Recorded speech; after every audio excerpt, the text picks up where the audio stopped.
Hello friends, how are you? Welcome to SST की पाठशाला। आज हम लोग डिस्कस कर रहे हैं इकोनॉमिक्स क्लास 10 चैप्टर 1 पार्ट 2। ठीक है, इकोनॉमिक्स का जो फर्स्ट चैप्टर है इसमें डेवलपमेंट के बारे में जानना है, डिफरेंट डेवलपमेंट गोल के बारे में। ठीक है, और फर्स्ट चैप्टर जो फर्स्ट पार्ट हम लोग कवर किए उसमें जाना है डिफरेंट डेवलपमेंट गोल्स। डेवलपमेंट के लिए किस किस चीजों की रिक्वायरमेंट होती है, रिच कंट्री और पुअर कंट्री कैसे क्लासिफाइड किए जाते हैं।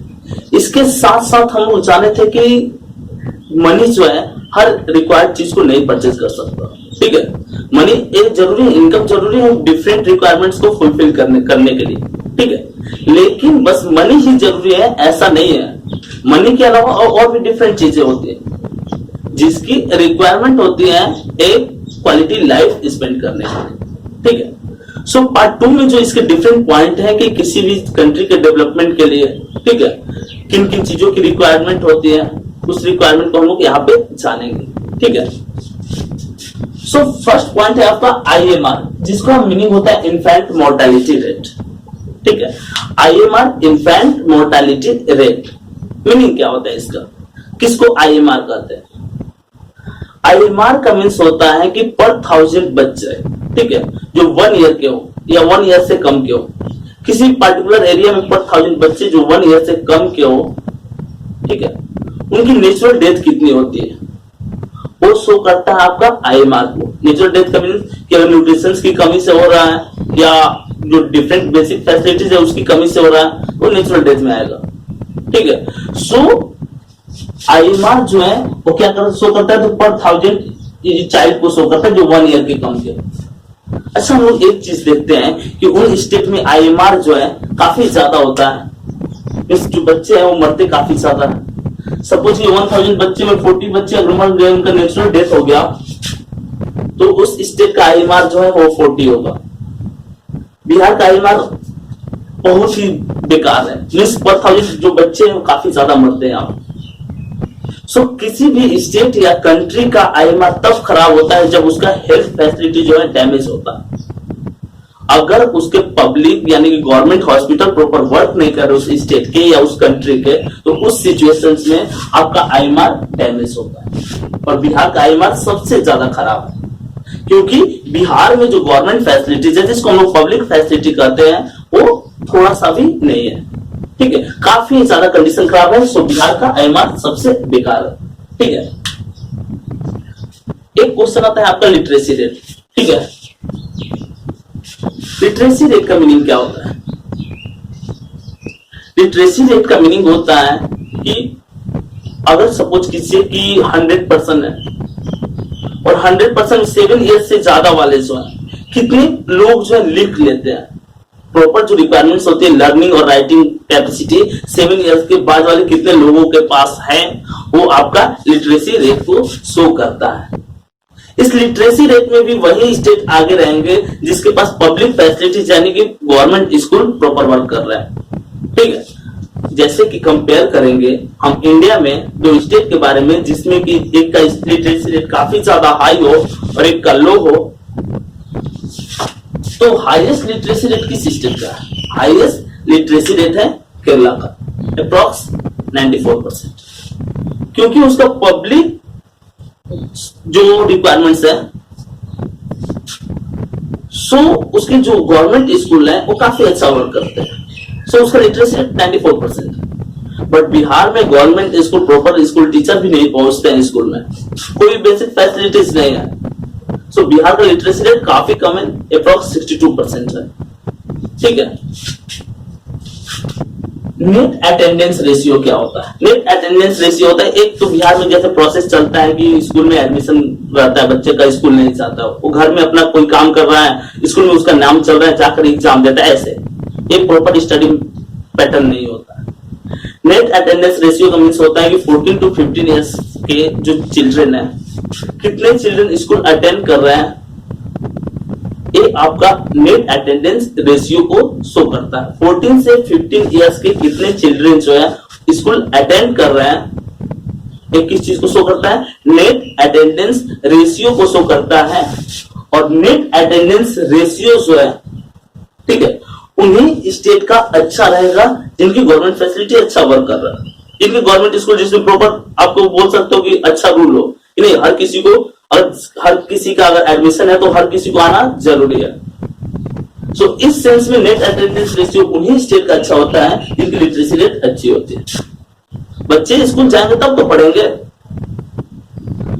कंपेयर करते हैं इंडिया से और जो आपके यूरोप के नॉर्दर्न कंट्री है, जिसको स्कैंडिनेवियन कंट्री भी कहते हैं हम लोग। यूरोप के जो नॉर्थ पार्ट में नॉर्वे, स्वीडन, फिनलैंड, लैक्समबर्ग, न्यूमरबर्ग, ऐसे कुछ छोटे छोटे जो कंट्री है, उनका लिटरेसी रेट 100% है। सो उनके लिटरेसी रेट 100% होने का मेन रीजन क्या है कि तो स्मॉल कंट्री है। दूसरा कि उसके जो पब्लिक फैसिलिटी काफी अच्छा वर्क करता है। सो वहां पे 100% लिटरेसी रेट है, जबकि इंडिया में 76% के आसपास है। सो दोनों डिफरेंस है। तो इंडिया में डाइवर्सिटी इतनी ज्यादा है, इतना पॉपुलेशन है, इतना बड़ा कंट्री है, 100% लिटरेसी रेट करना पॉसिबल नहीं है। और दूसरा चीज की इसका पब्लिक फैसिलिटीज अच्छा से काम नहीं करता। पीडीएस का मीनिंग क्या होता है? पीडीएस में होता है पब्लिक डिस्ट्रीब्यूशन सिस्टम। ठीक है, पीडीएस का मेन वर्क क्या है? जैसे जिसका नाम बीपीएल ये सब में रहता है, उनको कम रेट पे जो बेसिक ग्रेन्स हैं आपके स्टेबल फूड्स जैसे कि व्हीट हो गए या राइस हो गए, ये उनको कम प्राइस पे अवेलेबल होता है। एक गवर्नमेंट की तरफ से, एक गवर्नमेंट शॉप टाइप का होता है। आपके टाउन में भी होता है, विलेज में भी होता है, वो पीडीएस होता है। ठीक है, पब्लिक डिस्ट्रीब्यूशन सिस्टम। और यहाँ पे फूड एफसीआई के थ्रू आता है। ठीक है, फूड कॉर्पोरेशन ऑफ इंडिया के थ्रू यहाँ पर फूड आता है पीडीएस में। ठीक है, सो पीडीएस सिस्टम भी अच्छा से वर्क करना चाहिए, क्योंकि हर आपकी कंट्री में हर कोई तो रिच है नहीं। सो उनको बेसिक फैसिलिटीज मिलनी चाहिए। बेसिक फैसिलिटीज यानी कि कम प्राइस में अगर उनको ग्रेन्स मिल रहा है तो भूखे नहीं मरेंगे। यानी कि पीडीएस सिस्टम भी अच्छा से डेवलप होना चाहिए आपका। एचडीआर का मीन्स क्या होता है? एचडीआई इनका मीनिंग क्या होता है? एचडीआर का मीन्स होता है ह्यूमन डेवलपमेंट रिपोर्ट। ठीक है, ह्यूमन के डेवलपमेंट रिपोर्ट, उसके लिए क्या क्या बेसिक फैसिलिटी चाहिए? तो प्रॉपर हेल्थ फैसिलिटीज चाहिए आपको, फूड आइटम्स, इंग्रेडिएंट्स जो है रिक्वायर्ड इंग्रेडिएंट्स, न्यूट्रिएंट्स मिलना चाहिए, लिटरेसी रेट अच्छी होनी चाहिए, एजुकेशन अच्छा होना चाहिए, पॉल्यूशन फ्री एनवायरनमेंट होना चाहिए, जो भी आपके लाइफ से रिलेटेड नेसेसिटी है वो फुलफिल होनी चाहिए। ठीक है, एचडीआई ह्यूमन डेवलपमेंट इंडेक्स और HDR means human development report दोनों सिमिलर होता है। ये भी आपके क्वालिटी ऑफ लाइफ को, ह्यूमन बीइंग के क्वालिटी ऑफ लाइफ जो स्पेंड करते हैं उसके जो रिक्वायर्ड बेसिक टर्म है उस चीज को शो करता है, इसमें इंक्लूड किया जाता है। सेम चीज लिटरेसी रेट को इंक्लूड किया जाता है, आपके न्यूट्रिशंस को इंक्लूड किया जाता है। ठीक है, इनकम को इंक्लूड किया जाता है, पीसीआई पर कैपिटा इनकम को इंक्लूड किया जाता है, एसडीआई और एसडीआर दोनों में। ठीक है, United Nation development programme UNDP का फुल फॉर्म होता है। कभी कभी आपका 1 मार्क में क्वेश्चन पूछता है what is the full form of UNDP? So United Nation development programme, UNDP का फुल फॉर्म होता है। और यूनाइटेड नेशन डेवलपमेंट प्रोग्राम जो है वही आपका एचडीआई या एसडीआर को शो करता है। किसी कंट्री में अगर बेसिक फैसिलिटीज नहीं है तो यूनाइटेड नेशन का जो एक ब्रांच है यूएनडीपी, जैसे कि कुछ अफ्रीकन कंट्री, वहां पे बेसिक फैसिलिटीज प्रोवाइड कराता है। जैसे WHO वर्ल्ड हेल्थ ऑर्गेनाइजेशन जो है, जिस कंट्री का हेल्थ फैसिलिटीज अच्छा नहीं है वहां पे WHO वर्क करता है। बिहार में भी, इंडिया के भी बहुत सारे स्टेट में WHO वर्क करता है। ठीक है, तो कुछ इंटरनेशनल ऑर्गेनाइजेशन भी है जो कि किसी कंट्री या स्टेट के डेवलपमेंट के लिए काम करते हैं। ठीक है, जीडीपी और जीएनपी, जीडीपी और जीएनपी में डिफरेंस क्या होता है? एक बात माइंड में लॉक कर लीजिए, दोनों का फुल फॉर्म क्या होता है? जीडीपी का मीनिंग होता है ग्रॉस डोमेस्टिक प्रोडक्ट। जीडीपी का मीनिंग क्या होता है? Gross domestic product. और जीएनपी का मीनिंग क्या होता है? Gross national product. दोनों के बीच में डिफरेंस क्या होता है? दोनों बोथ आर सिमिलर, बट एक पॉइंट पे डिफरेंस होता है। जीडीपी मींस कि आपके कंट्री में कितना प्रोडक्शन हुआ, ठीक है, और जीएनपी का मीनिंग हुआ कि प्रोडक्शन प्लस जो आप कोई भी चीज को इंपोर्ट कर रहे हैं, इंपोर्ट ड्यूटीज को इसमें ऐड किया जाता है। ठीक है, बस जीएनपी में इंपोर्ट को ऐड किया जाता है और टोटल जीडीपी होता है, जीडीपी प्लस इंपोर्ट, अगर हम इंपोर्ट ड्यूटीज कर देंगे तो जीएनपी हो जाता है। ठीक है, जीएनआई तो ग्रॉस नेशनल इनकम को शो करता है, वो भी टोटल कंट्री के इनकम जीएनआई शो करता है। ठीक है, एक इंपॉर्टेंट टर्म है, कभी कभी क्वेश्चन इससे पूछता है बीएमआई फाइंड आउट करने के लिए। बीएमआई का मींस होता है बॉडी मास इंडेक्स। ठीक है, full form body mass index होता है। बीएमआई फाइंड कैसे किया जाता है, तो weight by height in metre square. Weight मतलब सपोज कीजिए किसी पर्सन का वेट 60 केजी है और उस आदमी का वेट जो है 150 सेंटीमीटर है, 150 सेंटीमीटर है, 150 मीटर करके इसका स्क्वायर कर देंगे और इसको डिवाइड कर देंगे तो मेरा बीएमआई आ जाएगा। ठीक है, weight by height in metre square, height को मीटर में कन्वर्ट करके स्क्वायर कर दिए, उसके बाद इसको डिवाइड कर देंगे तो सिंपली बीएमआई आपका आ जाएगा। ठीक है, सस्टेनेबिलिटी ऑफ डेवलपमेंट, सस्टेनेबिलिटी का मीनिंग होता है कि अगर हम रिसोर्स को यूज कर रहे हैं या कोई भी डेवलपमेंट कर रहे हैं तो उससे आपका इन्वायरमेंट अफेक्ट नहीं होना चाहिए। विदाउट इन्वायरमेंट के अफेक्ट किए हुए अगर आप कोई भी डेवलपमेंट कर रहे हैं तो आपके सस्टेनेबिलिटी को, किस चीज को, सस्टेनेबिलिटी को शो करता है। ठीक है, ये आपके सस्टेनेबिलिटी को शो करता है। ठीक है, यहां तक आपको कोई डाउट? जैसे बहुत सारे यूसेस है, जैसे अगर कोई रिसोर्स हम निकाल रहे हैं और बिना एनवायरनमेंट को डैमेज कर तो सस्टेनेबल डेवलपमेंट हम कर रहे हैं। ठीक है, लोएस्ट लिटरेसी रेट किस स्टेट का है, बिहार का है, और हाईएस्ट लिटरेसी रेट किस स्टेट का है, तो हाईएस्ट लिटरेसी रेट केरला का है। ठीक है, लोएस्ट बिहार और हाईएस्ट केरला। केरला कितना है 94% अप्रॉक्स और इसका बिहार का 62%। ठीक है,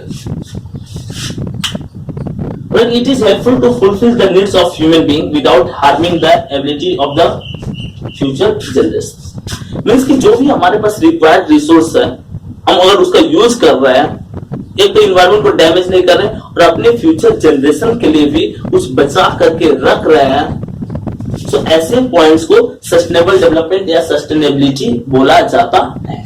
ठीक है, एक क्वेश्चन आता है कि पब्लिक फैसिलिटी, बार बार हम लोग पॉइंट आउट किए पब्लिक फैसिलिटीज। पब्लिक फैसिलिटीज का मीनिंग क्या हुआ, कौन कौन सी बेसिक फैसिलिटीज होना चाहिए, इंफ्रास्ट्रक्चर, सैनिटेशन, ठीक है, public transport, health care, water, आपके न्यूट्रिशन, ये कुछ बेसिक फैसिलिटीज है जो अवेलेबल होना चाहिए। ठीक है, और अगर ये अवेलेबल है तो आपका स्टेट या वो कंट्री डेवलप कंट्री माना जाएगा। इसमें पीसीआई भी ऐड करेंगे हम लोग। ठीक है, total country in SDI 188 country को रखा गया है एसडीआई के रिपोर्ट में। ठीक है, high infant mortality rate, इनएडिक्वेट facilities of health. किसी भी स्टेट का हाई इन्फेंट मोर्टेलिटी रेट क्यों होता है, क्योंकि वहां पे बेसिक फैसिलिटीज नहीं रहती है, नहीं वहां पे प्रॉपर डॉक्टर है, न नर्सेस है, न प्रॉपर हॉस्पिटल है, पब्लिक जो गवर्नमेंट हॉस्पिटल होने चाहिए, पब्लिक फैसिलिटीज का जो पार्ट है। सो अगर प्रॉपर डॉक्टर नहीं है, नर्सेस नहीं है या हॉस्पिटल्स नहीं है, बेटर ट्रांसपोर्ट नहीं है, सो उस स्टेट का इन्फेंट मोर्टेलिटी रेट जो होता है काफी ज्यादा होता है। ठीक है, इस तरह से हम लोग इस चैप्टर को खत्म किए डेवलपमेंट। इसके बाद भी अगर आपको कोई डाउट है तो आप कमेंट करके पूछ सकते हैं। ठीक है, ऐसे कुछ अमेजिंग वीडियो के लिए आप एसएसटी की पाठशाला को लाइक करें, सब्सक्राइब करें और शेयर करें। मिलते हैं नेक्स्ट वीडियो के साथ।